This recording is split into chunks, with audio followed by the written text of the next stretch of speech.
From delay to demolition.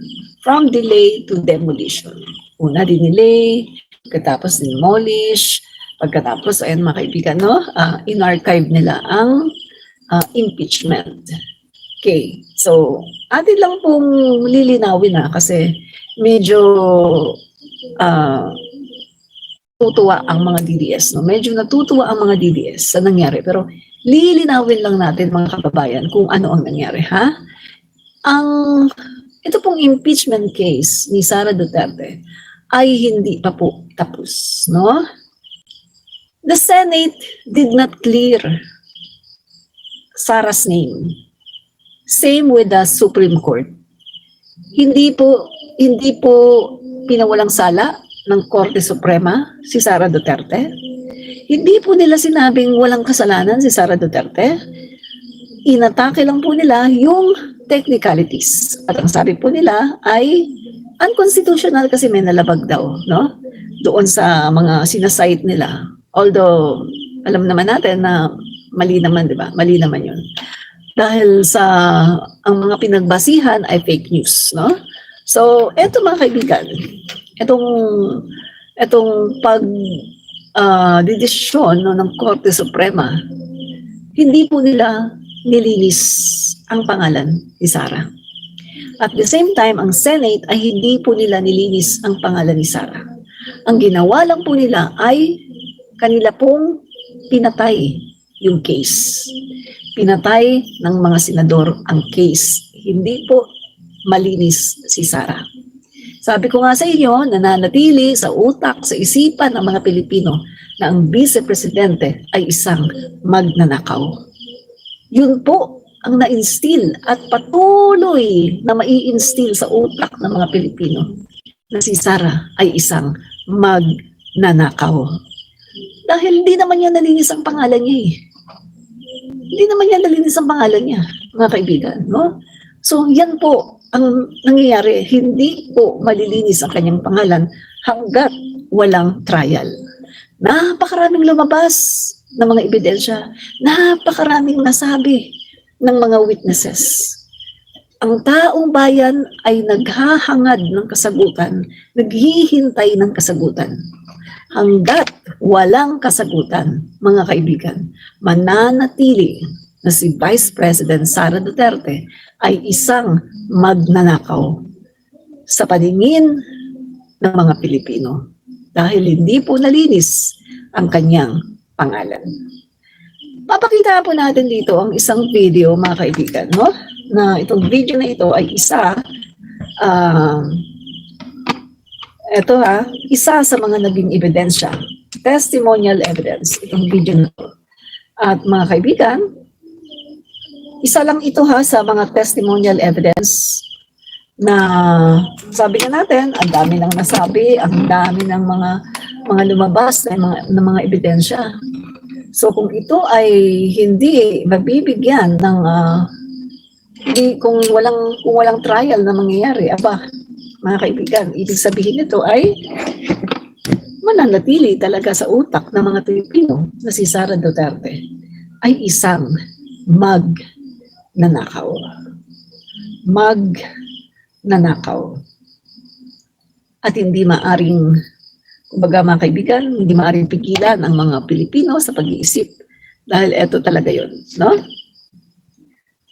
Iisipin ng mga Pilipino na siya ay isang magnanakaw. Magnanakaw. Naawa talaga kami sa inyo. Napipilitan yung permahan yung isang bagay na tama. Kung may kaso, pag lumabas yung hindi, yung finality nun, tatamaan kayo dyan. Ano process? Ako, Mr. Chairman, sabi ko nga, naawa lang ako dito sa mga officials ng DepEd. Pag ganito yung kakakaran, ngayon, dalawa na. Baka sunod, hindi lang dalawa. Diba?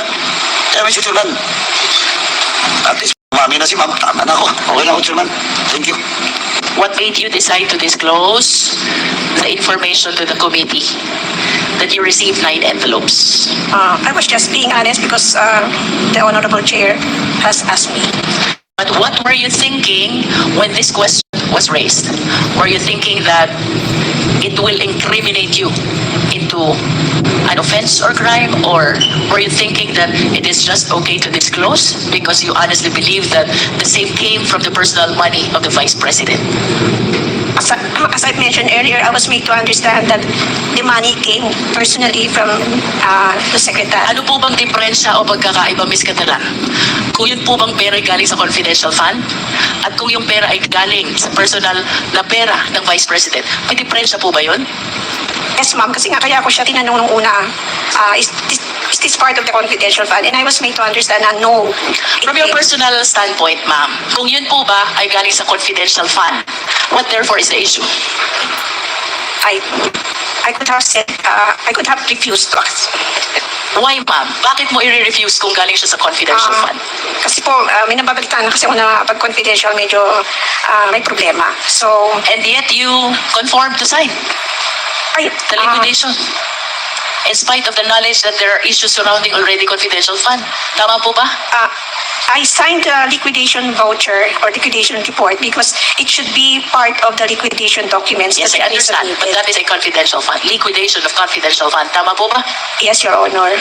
So ano po bang iniisip nyo na issue kung yung perang napabigay sa inyo ay galing sa confidential fund? That could be subjected to post-audit. That's all? Yes, Your Honor. Eh kung ito naman pong perang ito galing sa personal money ni Vice President, what will be the issue?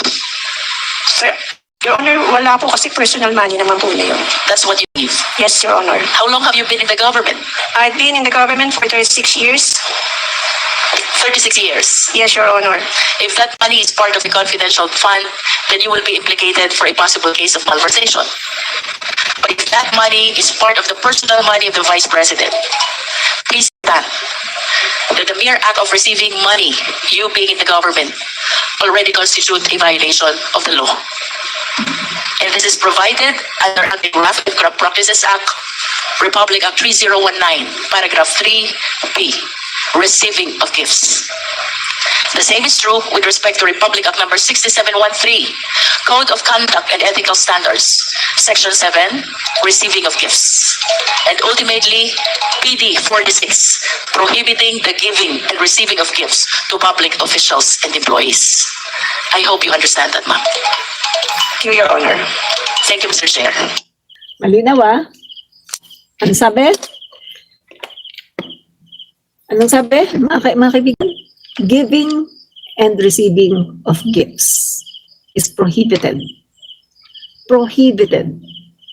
Giving and receiving of gifts. So, ang ginawa po ni VP Sara Duterte sa kanyang mga empleyado ay kanya pong kinurap. Kinurap niya, literally. Yung kanyang mga empleyado na walang kalam-alam ng mga inosente, na walang alam sa pagiging kurap, walang alam sa korupsyon, mga inosente, nagtatrabaho ng tama. Ginawa po ng Vice President, kanyang kinurap. Tinuruan niya maging kurap. Tinuruan niya mangurakot. Literally, yan po ang ginawa ng Vice Presidente. Kasi, mga kaibigan, no, hindi natin alam kung hindi ba alam ni Sara Duterte ang Code of Conduct ng isang government official. Unang-una sa lahat, lawyer siya ha, abogado siya. Pangalawa, naging mayor na siya ng Davao City bago siya naging Vice Presidente. Dapat alam niya itong mga to na kapag ikaw ay isang government official, bawal kang mag-receive at magbigay. Guys, hindi lang siya nag-iisa ha. Maraming umamin na sila ay naka-receive ng mga envelopes galing sa Presidente. Yung si Yusek Mercado nga 9 envelopes, 50,000. 50,000. Kaya nga yung tinanong ko mga kaibigan sa aking post. Tinanong ko sa isa sa aking post, kung itong mga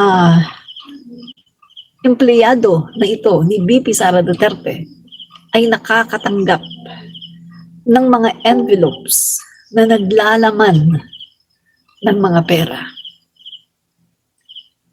Paano na lang ang Senado at ang Korte Suprema? Nagtatanong tayo mga kaibigan ha, kung ito nga hayagan na inaamin nitong mga empleyado ni VP Sara Duterte na sila ay binibigyan ng mga envelopes. Ito ay bribery. Bribery, pangungurap. Kinurap mo ang mga opisyalis mo na mga inosente, walang kaalam-alam tungkol sa korupsyon, walang kaalam-alam tungkol sa pagiging kurakot, pero kinurap mo sa pamagitan ng pagbibigay mo sa kanila ng mga envelopes para lang ayunan ang iyong mga desisyon, lalong-lalo na sa procurement, sa pagbili ng mga supplies sa DepEd. Yan, isa yan sa issue mga kaibigan, napakalaking issue. Ang pangungurakot, yung bribery na ginawa ng Vice Presidente na kailangan niyang sagutin. Malinaw pa sa sikat ng araw, mga kaibigan. Malinaw pa sa kinabukasan ninyong mga DDS na si VP Sara Duterte ay nangurap ng mga opisyalis ng gobyerno. Nag-bribe, nag-bribe para paboran ang kanyang mga desisyon. Malinaw mga kaibigan, sa sikat ng araw, malinaw pa sa kinabukasan ninyo ang ginawang mali ng Vice Presidente. At isa lang yan isa lang yan sa mga issue na dapat niyang sagutin. Pero patuloy niya na dinahatakasan yung mga issue na nag-hunting sa kanya. Hanggang kailan niya matatakasan ang lahat ng mga issue na yan na patuloy na humahunting sa kanya. Matatakasan ba niya to hanggang 2028? I doubt, mga kaibigan. Duda ako na matatakasan niya ang lahat ng ito. Dahil majority ng mga Pilipino ay gusto ng impeachment trial. Majority ng mga Pilipino ay sumisigaw ng accountability na kailangang panagutin ang Vice Presidente. Sino lang naman ang nagmamahal sa kanya at naniniwala sa kanyang ginagawa? Trolls lang. Yan lang naman ang panlaban ni VP Sara Duterte. Trolls. Napakaraming trolls. At yan, ilang beses yan napatunayan ng ating mga researchers. Sa X nga lang, di ba? Ilan yun yung nahuli? 100 plus na mga troll farm from China na binubus si Sara Duterte at sinisiraan naman ang ating Pangulong BBM. Meron pa yung nahuli dito sa sa Facebook naman, yung mga napakaraming trolls from China din. Yung in-expose ni Tolentino, Senator Tolentino, na nagbayad itong embahada ng China dito sa Pilipinas sa Infinitus. Tama? Infinitus, no? Nagbayad ng milyon-milyon sa troll farm para i-boost si Sara Duterte at para naman pabagsakin ang Pangulo. So proven yan. Proven. Hindi nga yan dininay ng embahada ng China, ng China dito sa Pilipinas. Hindi nga nila dininay na sila ay nakikipag-transaction sa Infinitus at nagbabayad ng troll. Proven yan, mga kaibigan. Diyan lang magaling si VP Sara Duterte. Nagmumukhang maraming mga supporters kasi nga troll farm. Sa social media lang magaling. Pero pagdating sa totoong buhay, wala namang tao na sumusuporta sa kanya. Dito lang mukhang marami. Sa social media, sa YouTube, sa TikTok lalo na, sa Facebook, mukhang ang dami-dami nila. Ang daming nagko-comment ng maganda para kay Sara. Ang daming nagko-comment ng pangit kay PBBM at saka kay SMR. Troll farm. Diyan lang magaling si Sara. Pero sa tunay na buhay, hindi siya kilala. Real talk tayo, hindi siya kilala. Ako nga, nakilala ko lang siya nung sumama siya sa unit team kay PBBM. Doon ko lang siya nakilala. Ayan pala si Sara. Tambok man. Pagtanaw na ako, tambok man, marang bahog bilat. Yun ha. So ito pa. So, yung mga kaibigan, no? Tingnan natin, Sabi ang aking ano dito. May post ako dito na. Yan. Ito yun. Dali, pakita ko sa inyo yung aking post.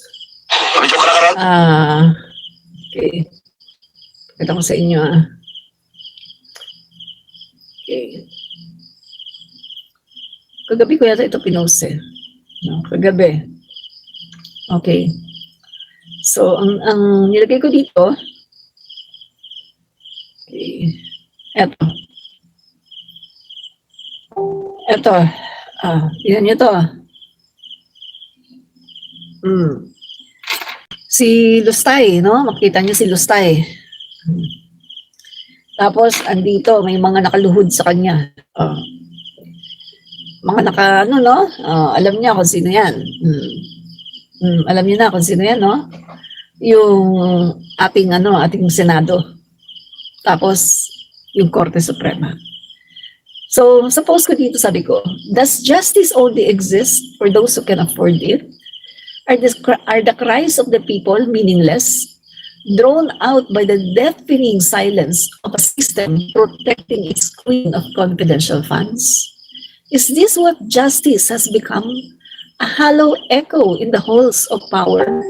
The people's cries for help are ignored, their hope crushed, all for the sake of protecting the queen of confidential funds.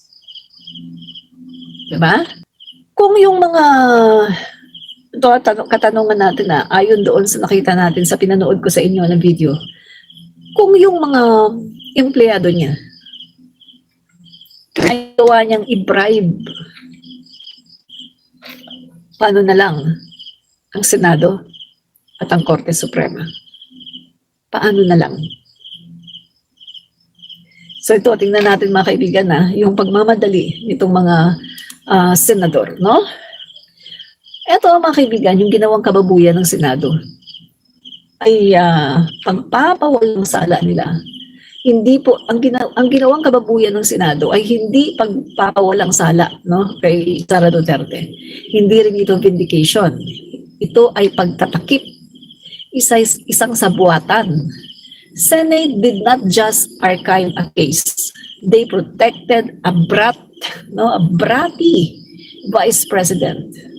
Yes, they protected the brat or the bratty vice president because they know, alam nila kasi na guilty.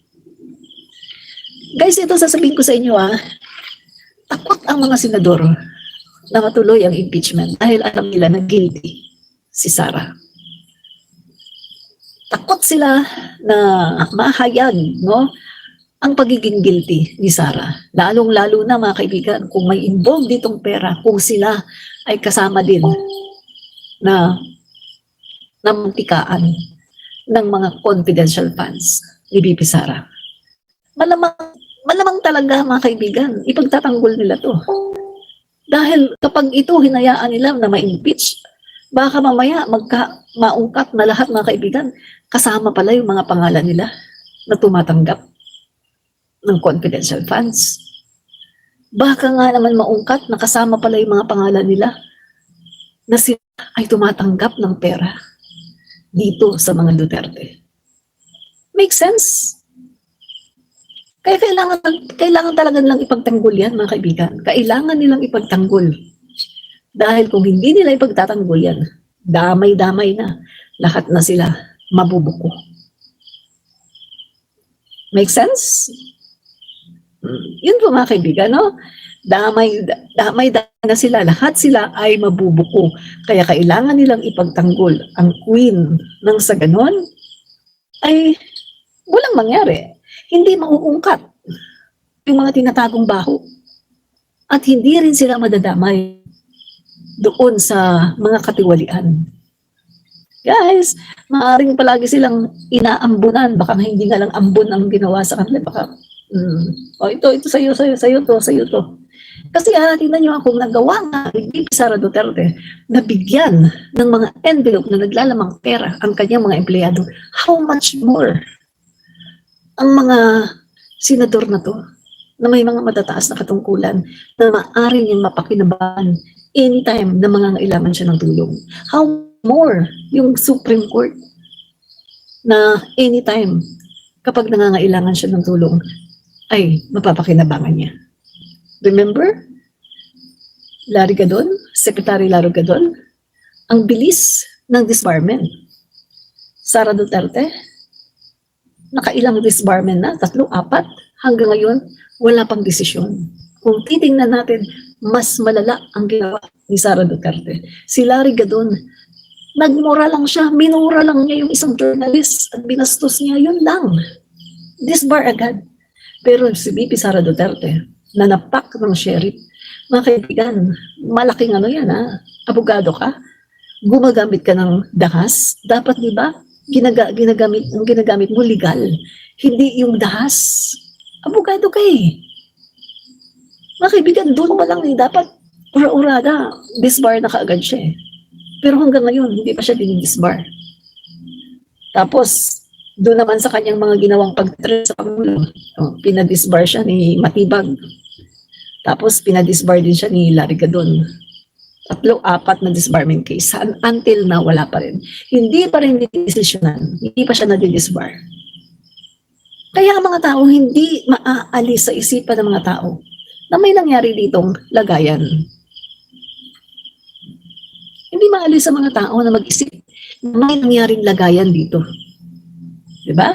Lalong-lalo na, ang lahat ng yon, mga justices, appointed ni Duterte. 2 lang yung kay Aquino, tapos kay PBBM, 1 lang. Overpower. Diba? Yung kay PBBM. So, syempre, pag sasabihin sa kanya ng lahat ng mga justices, ito ganito ang ano natin, sama ka na, sige na. Sige na, please, kasi ganito. Wala siya magagawa. Kailangan niyang makisama. No? Lalo na kung mayroong threat sa kanya, ay naku, sige, pag hindi ka sumama, ganito, ganyan. Diba? So mga kaibigan, kitang-kita natin yung ginawa ni VP Sara Duterte na pagbabribe sa kanyang mga empleyado. Yan ba? Matinong opisyalis ba yan? Matinong opisyalis ba yung nagbabribe sa empleyado? Hindi. Hindi matinong opisyalis ng gobyerno ang nagbabribe, lalong-lalo na lawyer siya, alam niya ang batas. Naging mayor na siya, tapos naging vice-presidente. Sigurado kung alam niya na bawal yun. Pero ginagawa niya dahil para sa sarili niyang kapakanan. Para kapag kailangan niya ng favor, kailangan niyang paboran siya sa mga procurement o mabilis lang kasi iisipin niya, ito binayaran ko to. So madali ko lang to masasabihan na, ito ha, itong gawin natin. Madali ko lang madidiktahan to kasi ito binayaran ko. Hindi niyo matanggap, Kasi totoo yung sinasabi ko. Hindi niyo kayang tanggapin na ganyan ang inyong gusto para maging presidente ng Pilipinas. Walang prinsipyo, walang morality, walang isang salita, sinungaling at number 1, law breaker. Diba? Totoo ang sinasabi ko. Kaya wala kayo, totoo ang sinasabi ko. Okay, so tuloy natin. So ito ay sa buwatan, sa buwatan ay archive, itong para protektahan itong queen dahil alam nila na may kasalanan si Sara Duterte. Linaw pa sa tubig na may kasalanan si Sara. Doon sa mga articles of impeachment, betrayal of public trust, high crimes, o yung pangungontrata niya. Grabe mga kaibigan nangontrata siya ng killer. Saan ka nakakita, Vice-Presidente, nangontrata ng killer? At hindi daw biro yun no joke, no joke. At sabi niya, nag-confirm daw, yes, gagawin. Hindi yan biro. At alam yan ng mga senador na si VP Sara Duterte ay mai-impeach kapag nag-umpisa ang trial. Alam ng mga senador yan. Kaya kailangan nilang wag umpisahan ang trial. Kailangan nilang isalba si Sara Duterte. Yan lang yan mga kaibigan. Malinaw na malinaw. Kailangan nilang isalba si Sara Duterte dahil alam nila na ito ay may kasalanan. Diba? So, tuloy tayo. Pero hindi pa final yan dahil may ilalabas pa ang Korte Suprema na kasagutan tungkol doon sa motion for reconsideration ng Kongreso. At take note binibigyan pa ng Korte Suprema ang Office of the Vice President na magkomento tungkol doon sa inihain ng Supreme Court, ng Congress, no? Inihain ng Congress ng motion for reconsideration. So binibigyan ng Korte Suprema ang opisina ni Lustay ng 10 days. So within 10 days, no? Within 10 days, kailangang sumagot itong si Lustay, no? Doon sa sinasabi, no, ng Korte Suprema. Kailangan nilang sagutin yung magkomento sila patungkol sa motion for reconsideration, no? ng House of the Representatives. So, ito mga kaibigan, no, yung House filed a motion for reconsideration, alam ng lahat, from first year law students to Supreme Court justices. Hanggat may motion for reconsideration, hindi final ang desisyon. Hindi pa ito pwedeng gamiting basihan sa kahit anong aksyon. The case was still alive. Alam yan ng mga senador, pero sila nagmadali. Simple lang, nagmadali sila dahil gusto nilang i-dismiss na ang kaso. Yan mga kaibigan. Gusto nilang i-dismiss na ang kaso, kaya minadali nila at hindi na nila inantay ang sagot, no, ng Korte Suprema tungkol sa motion for reconsideration, no? So, eto, imbis na maghintay, minadali ang pagbaon sa kaso. Hindi iginalang ang proseso at hindi pinansin ang motion for reconsideration. Makikita natin dito mga kaibigan na ang Senado ay literal na naging protektor ng isang mangungulimbat nanakaw sa kaban ng bayan. Ang ating Senado ay isang protektor ngayon ng isang opisyalis na nangulimbat sa kaban ng bayan. Yun yung makikita, no? So, eto, imbis na maghintay, no, binadali nila. The mission was never to seek the truth. Ang goal nila, iligtas si Sara. At huwag mahalongkat ang mga tinatago dito. At bakit? Dahil alam nila kapag natuloy ang impeachment trial, lalabas ang lahat ng baho nito. At natatakot sila dahil yung iba dyan, mga sangkot. At maaring yung iba dyan ay tumanggap din ng mga confidential funds. At maaring yung iba dyan ay consistently tumatanggap sa opisina ng vice. Diba? So, yun mga kaibigan, no? Pero kung 4 na senador ang nagsabing hintayin muna natin ang finality ng ruling. I-table muna ang motion to dismiss, no? Ganun muna ang gawin. 19 na senador naman ang bumoto para ibaon ang reklamo. Alam nilang may MR pero binaliwala. Yan ang katotohanan. Nandyan sila para protektahan si Sara Duterte. Nandyan sila para takpan ng mga anomalya. Nandyan sila para siguraduhin hindi umabot sa trial ang kaso dahil doon siya mabubuko. No? So, mga kaibigan, balikan natin itong fake news na ginamit ng Korte Suprema sa kanilang ruling. No? Okay, sa page 8 ng Supreme Court ruling, the House transmitted the articles of impeachment without a plenary note. Ano ang source? Ang source daw ay footnote 30 ABS-CBN News. Pero tingnan natin. Ang totoo, ABS-CBN denied it. So, dininay po ng ABS-CBN. Ang sabi po ng ABS-CBN, wala daw silang ganong report. Fake. And yet, the Supreme Court used that as basis. Kahit na sinabi na nga ng ABS-CBN na wala silang ganong report. And the Senate, knowing this was exposed in the MR, still used this fake ruling to kill the case. Kung hindi pa naman sila kasabot, anong tawag dyan?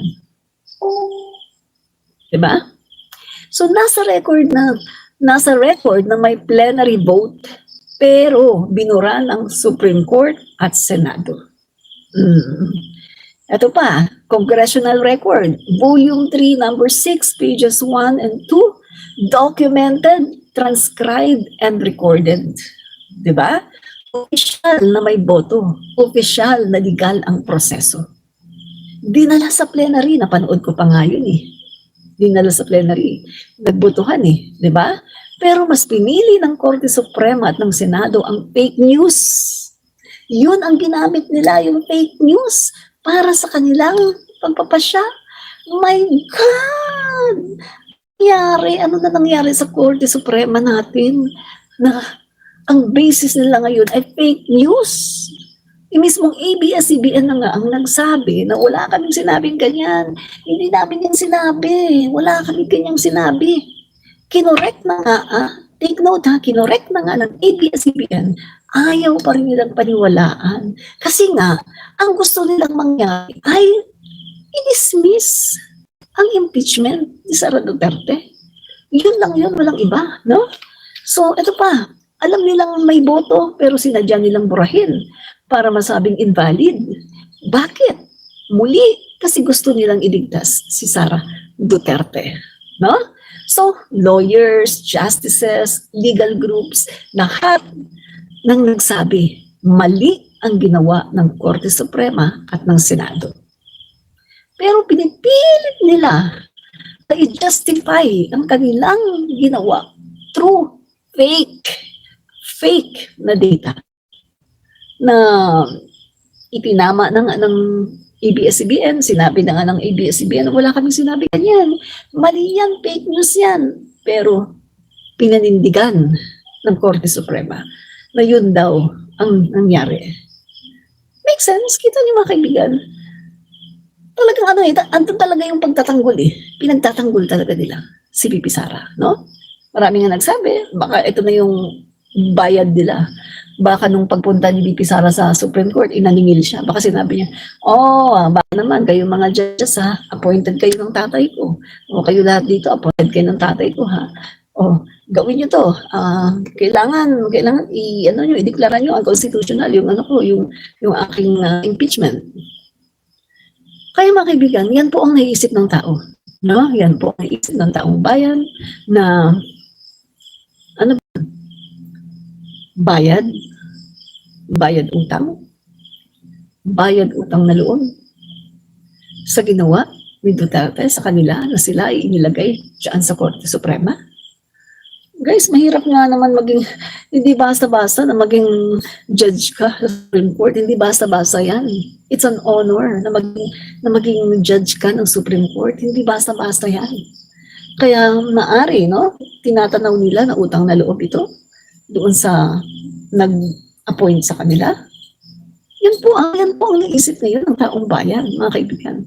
At hindi nila mapipigilan ang isip ng taong bayan dahil ito po ang nakikita ng taong bayan. No? So, ito pa. Pati po yung PhilConsa, Philippine Constitution Association, retired Supreme Court Justices, top experts, lahat sila nagsabi. The Supreme Court ruling is questionable. The motion for reconsideration must be heard. The Senate should wait. Pero hindi sila pinakinggan. Hindi nila layunin, no? Ang 19 na senador na yan, hindi nila layunin ang madinig ang katotohanan. Ang layunin nila ay iisa lang, ang iligtas, ang queen. Iligtas, ang confidential funds queen. Dahil kung umabot sa impeachment court ang kaso, tapos na ang karera ni Inday. Dahil lalantad sa lahat ng mga tao. Ganito pala, kakorap si Inday. Kasi ngayon, kahit, di ba, lumantad na sa Quadcom, pero sa good governance, sa hearing, sa Kongreso, lumantad na. No, yung mga nag-testify against her, yung mga ebidensya, yung mga official receipts ng mga gawa-gawa, katulad nila mga Mary Grace Piatos na hanggang ngayon na hindi pa rin malaman kung sino siya. Na nangangailangan pa rin ng kasagutan. Ang dami mga kaibigan, nangangailangan ng kasagutan. Ang daming katanungan, ang taong bayan nangangailangan ng kasagutan. Pero hindi matuloy-tuloy ang trial.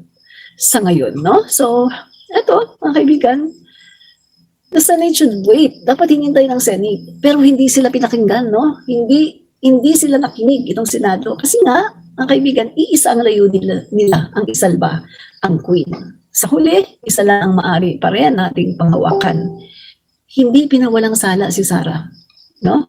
Kundi pinatay lang nila itong impeachment, no? Gumamit ng fake ruling, ni-railroad ang Senate vote, pinatay ang kaso bago pa man makausad. Guilty behavior yan, kahit saan mo tignan. Guilty talaga yan, no? So, mga kaibigan, pagdating sa House of the Representative, no, malinaw na ang House of the Representative ay they follow, no, the law. Sinunod nila yung proseso. At the record is clear. The case deserved to proceed para malaman ng taong bayan ang mga kasagutan tungkol sa nawawalang mga confidential funds. No? But the Senate buried the case. They protected a corrupt official. They turned their backs on the Philippine people. No? So, ito po yung sinasabi ng taong bayan, sana ay hindi natutulog. No? Sana ay nakakatulog pa kayo sa inyong ginawang error. Sa 19 na senador, may God have mercy on your decision. Ito po yung sinabi ni Tito Soto, no? May God have mercy on your decision. At sa publiko naman, hindi pa ito tapos. Nagsisimula pa lang ang laban. Lalo natin paingayin ang laban para sa katotohanan, no? Yan mga kaibigan. So, eto mga kaibigan, kita natin, sandali ano akong post dito na gusto ko yung pinost ko dito, mga kaibigan, no? Okay, sandali lang. Ano natin to, no? Ito mga kaibigan, no? Alam nyo ba? Ito how true, mga kaibigan, bago di umano nakapag-decide ang Senado na isalba si Sara Duterte, ay nakipag-meet itong Chinese ambassador to the Philippines, Wang Xilian. Ito mga kaibigan, ipinost po ni Wang Xilian ang larawan sa kanyang page, no?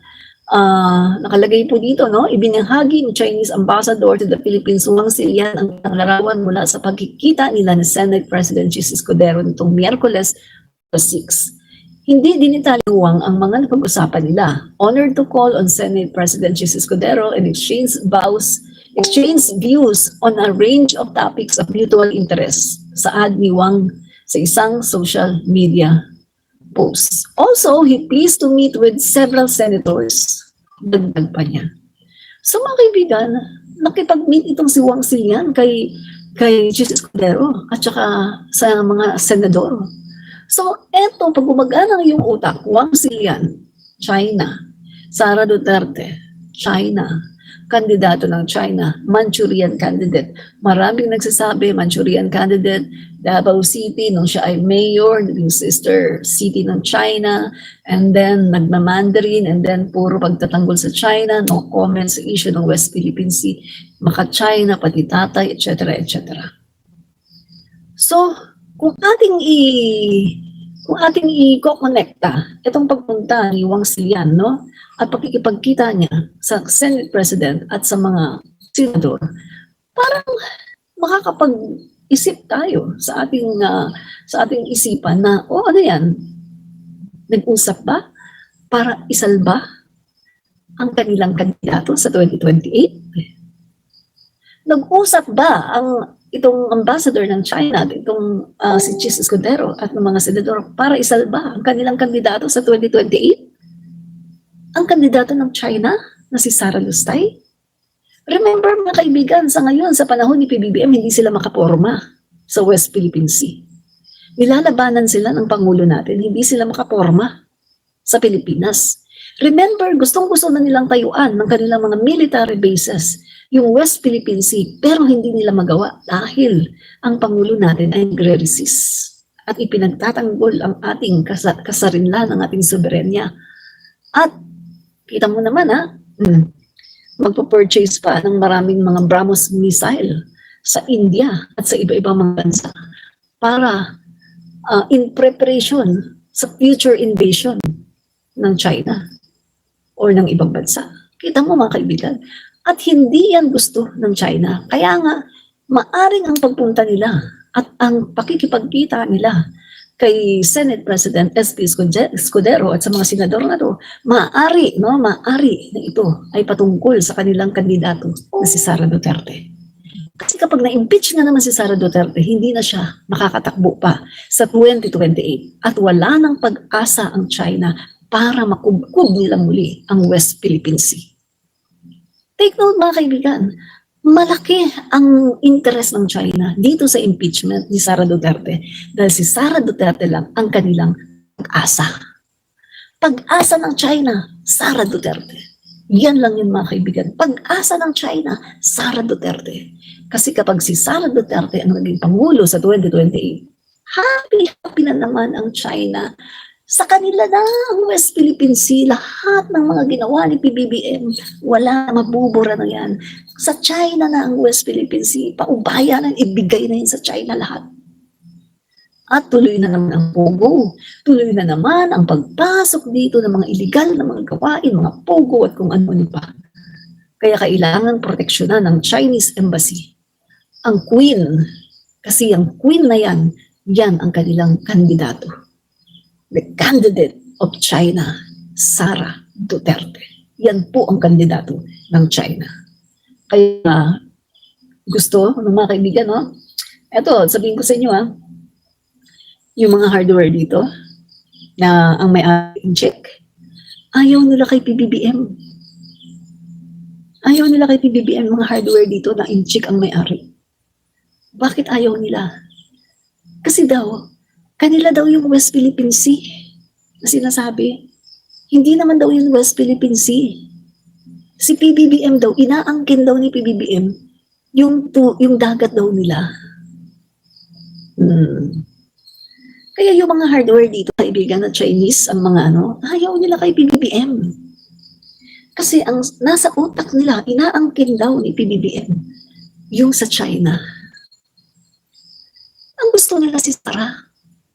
Gusto nga nila bumaba na si PBBM Kasi para daw ang China tuloy-tuloy na naman daw. Hindi ako, pero ayaw ng mga inchik dito, ng mga sa hardware. Yung mga may-ari dito na hardware, ayaw nila kay PBBM. Nung tinanong ko, bakit po, ano po ang problema sa Pangulo? Kasi inaangkin daw ni PBBM yung dagat nila. Hindi daw sa atin yun, sa China daw yun. Tingnan mo yan mga kaibigan. Grabe, diba?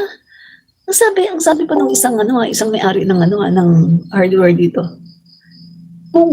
Kung si Sara Duterte daw ang presidente, hindi daw magkakaproblema ang China. At tuloy-tuloy daw yung gawain. Ngayon daw hindi Galit sila kay PBBM, mga kaibigan. Kaya, ang sabi ko dun sa asawa ko, huwag mo nang tatanungin yan. Kasi, suki din niya Suki niya yung mga nasa hardware. May-ari ng hardware, in-check. So, minsan, pinapasahan niya ng vlogs. Yung vlog ko, pinapasa niya doon. Sabi sa kanya, Marcos?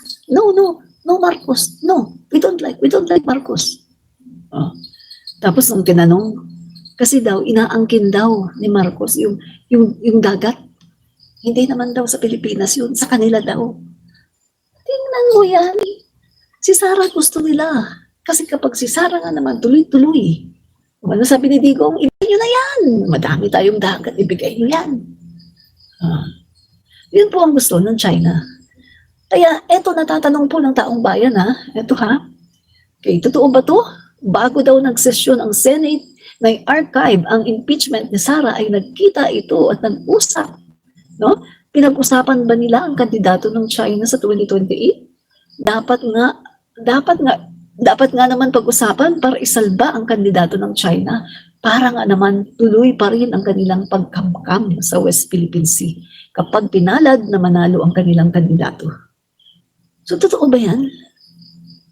Guys, ang nag-ano nito mainstream media ang nag-post ito, News 5. Ayan kinuha nila yung photo kay Wang Xilian na nakalagay dito, ibinahagi ni Chinese Ambassador to the Philippines Wang Xilian ang isang larawan mula sa pagkikita nila ni Senate President Chis Escudero noong Miyerkules, August 6.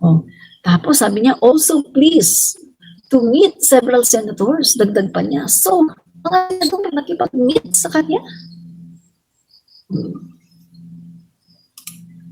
So, kawawa ng Pilipinas, no? Talagang kapag hindi na si PBBM ang Pangulo at hindi si SMR tumakbo, tapos, halimbawa, ang tumakbo si Sara at pag nanalo yan, no? Kawawa ang Pilipinas. Sa totoo lang, kawawa tayo. Talagang wala na, bababuyin na lang talaga tayo ng China. So, grabe, kawawa talaga tayo. Hindi niya ipagtatanggol guys Kasi ibibigay niya lahat yan. No? Basahin ko. Ito. Kasi nagse-celebrate sila guys Itong sineselebrate nila ng victory di umano, victory party. Nag-celebrate sila, victory party daw, no? Victory party. Not because Sara was cleared. Hindi dahil sa na-clear siya, kundi dahil naiwasan nila ang accountability. Nagse-celebrate sila dahil naiwasan nila ang isang napakahalagang trial na dapat ay kaharapin ng Vice Presidente. Nagse-celebrate sila dahil naiwasan nila ang makita at mabulatlat sa buong mundo ang lahat ng kabulukan ng Vice Presidente. Yun ang kanilang sineselebrate. Hindi ba mas matamis ang celebration kung ang iyong sineselebrate ay ang katotohanan? Hindi ba magiging mas matamis ang celebration, ang victory party, ang Thanksgiving party, kung ang inyong sineselebrate ay ang paglaya mo sa katotohanan or ang paglinis sa iyong pangalan? Di ba mas magiging matamis ang isang victory party, isang Thanksgiving party, kung ang iyong sineselebrate ay dahil napawalang sala ka? Pero kung ganito nagse-celebrate ka kasi naiwasan mo ang accountability, guys, that's absurd. Walang kwenta yung celebration na yan. Dahil yan ay celebration ng deceit, pandaraya. Nag-celebrate sila dahil nagtagumpay ang kanilang pandaraya. My God, anong klaseng public servant yan? Walang delikadesa, walang prinsipyo, nabubuhay sa sinungalingan, sa pagnanakaw, at sa lahat ng lies. Diba? Yung mga kaibigan maraming tumatawag sa kanya magnanakaw siya. Maraming tumatawag sa kanya na, oy, ibalik mo ang pera namin, magnanakaw ka. Hindi niya pwedeng i-demanda. Kasi totoo Hindi niya mademanda kasi totoo. Kasi nga naman, pag nagdemanda siya, sige, halungkatin natin ngayon to, halungkatin natin. Halungkat. Yung ginawa niyang pagnanakaw. Forever sa utak ng mga Pilipino. Tatatak sa utak at sa puso ng mga Pilipino na yung Vice Presidente na yan, magnanakaw. At siya ng dahilan para hindi siya manalo sa 2028. Hindi mananalo ang isang magnanakaw na ayaw ng accountability. Diba? Okay mga kaibigan, hanggang dyan muna tayo. So maraming po salamat mga kaibigan, no? Maraming po salamat. Fight fake news, expose the truth. Bye-bye and God bless!